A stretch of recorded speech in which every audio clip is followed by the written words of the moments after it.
Mon fils a eu une mauvaise note. Et moi, j'ai ressenti quelque chose de disproportionné. J'ai eu un rapport à l'école, j'avoue, un peu compliqué.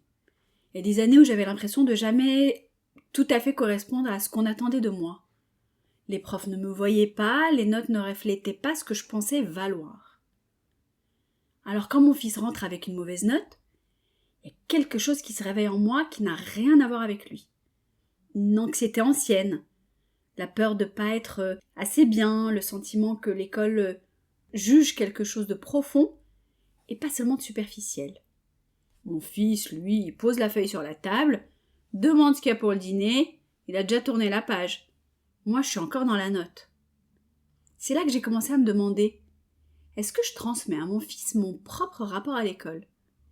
Est-ce que sans m'en rendre compte, je lui transfère mes peurs, mes blessures, mon vécu, comme si c'était le sien ?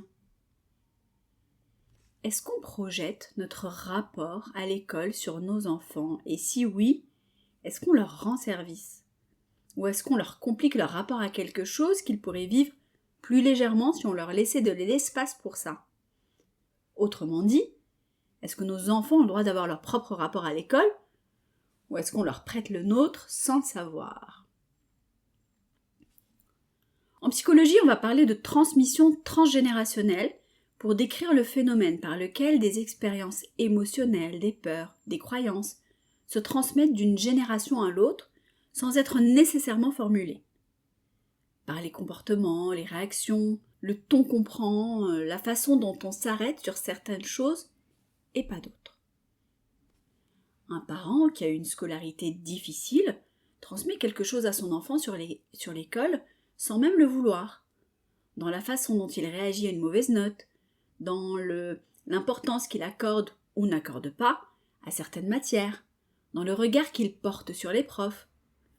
L'enfant absorbe tout ça et il construit son propre rapport à l'école, en partie avec ses matériaux empruntés. Ce qui est intéressant, c'est que ce phénomène n'est pas inévitable. Il devient problématique quand il n'est pas conscientisé.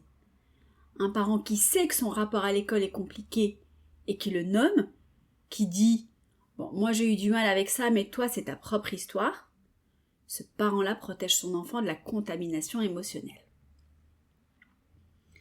En France, l'école a une place symbolique particulièrement chargée. Elle n'est pas seulement un lieu d'apprentissage, elle est un lieu de jugement social, un lieu où se construisent les trajectoires, où se valident ou se disqualifient les intelligences.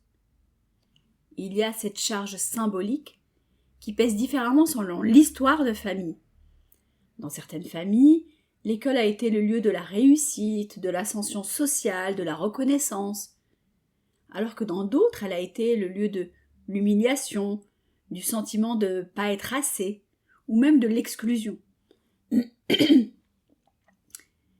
Et selon de quel côté on a vécu ça, on transmet à nos enfants une relation à l'école très différente. Ce qui est universel, c'est que nos enfants le perçoivent. Ils savent ce que l'école représente pour nous avant même de comprendre ce qu'elle représente pour eux. Ce que j'observe chez moi, c'est que je surveille les notes de mon fils avec une attention que je ne lui ai jamais expliquée. Il ne sait pas d'où vient cette attention. Il ne sait pas ce que l'école représentait pour moi. Et parfois, quand je réagis à quelque chose qui vient de l'école, je ne réagis pas à sa propre situation, je réagis à la mienne 40 ans en arrière. La mauvaise note en géographie qui déclenche en moi une inquiétude que lui n'a pas. Le commentaire d'un prof qui me ramène à un commentaire que moi-même j'ai reçu et qui m'avait blessé. L'invitation à un exposé oral qui me fait penser à ma propre peur des exposés oraux. Mon fils, lui, il vit sa scolarité. Et parfois je le vis à sa place, avec mes cœurs à moi, avec mes peurs à moi, dans son corps à lui. Voilà ce qui me perturbe. On veut que nos enfants aient un rapport positif à l'école, qu'ils soient sereins et confiants. Et pour ça, on s'investit, on suit, on s'inquiète, on intervient, on aide. Mais si cet investissement est chargé de notre propre histoire scolaire, et donc si cette inquiétude vient de nos propres blessures d'élèves, on risque de transmettre exactement ce qu'on voulait éviter. Notre anxiété, notre peur du jugement, notre relation compliquée à la note, à la performance, à l'évaluation. On essaie de les protéger de ce qu'on a vécu et on leur transmet quand même. Pas dans les mots, mais plutôt dans l'atmosphère. Après, il y a des gens qui vont dire que la vigilance parentale sur la scolarité est plutôt saine et nécessaire. Je suis d'accord. Que des parents attentifs aux notes, au comportement, aux relations avec les profs aident leurs enfants à ne pas décrocher. Que le suivi scolaire a un impact réel sur les résultats.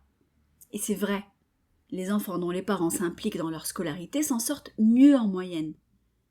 L'implication parentale est un facteur de réussite qui a été documenté. Mais il y a une différence entre une implication soutenue et une implication anxieuse, on est d'accord. Entre un parent qui suit et un parent qui projette. Entre s'intéresser à la scolarité de son enfant et la charger du poids de sa propre histoire. Le signal, c'est peut-être là. Est-ce que ma réaction aux événements scolaires de mon fils est proportionnelle à ce que lui vit ?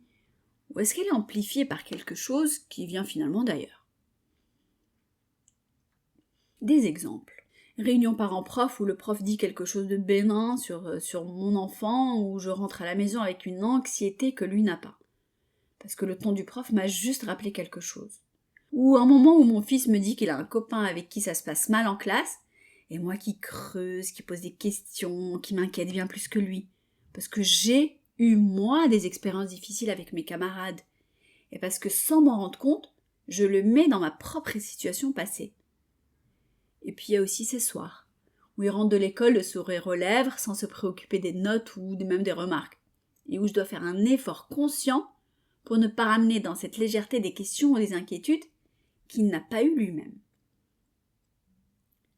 Il y a eu des recherches en psychologie clinique qui montrent que les parents qui ont eu une scolarité difficile ou douloureuse ont tendance à surinvestir émotionnellement la scolarité de leurs enfants. Pas par mauvaise volonté, évidemment, mais parce que l'école est un terrain émotionnel qui réactive des expériences passées. Ce qui est intéressant, c'est que ce surinvestissement peut avoir des effets paradoxaux.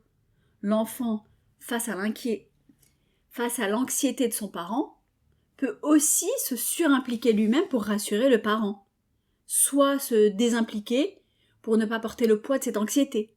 Dans les deux cas, il ne vit pas sa scolarité pour lui, il la vit en rapport avec l'histoire de son parent. La conscientisation de sa propre histoire scolaire est une des choses les plus protectrices qu'un parent puisse faire pour son enfant sur ce sujet. Moi, voilà où j'en suis. J'essaie de me poser cette question régulièrement.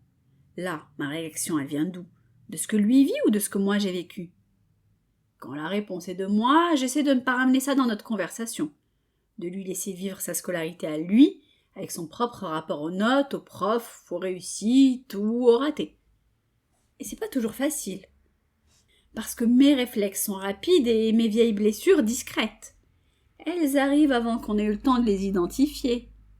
Mais l'effort de les voir, juste de les voir, change quelque chose. Pas dans son rapport à l'école, mais dans mon rapport à son école. Allez, je vous laisse avec ça. Est-ce qu'il y a des situations scolaires de votre enfant qui déclenchent en vous des réactions que vous-même ne vous expliquez pas complètement ? Des notes qui font monter quelque chose de vieux, des profs qui vous rappellent quelqu'un, ou des situations sociales en classe qui résonnent avec vos propres souvenirs d'élèves. Si oui, peut-être que la question vaut d'être posée. Là, je réagis à lui ou à moi ? Vous avez déjà vécu ça ?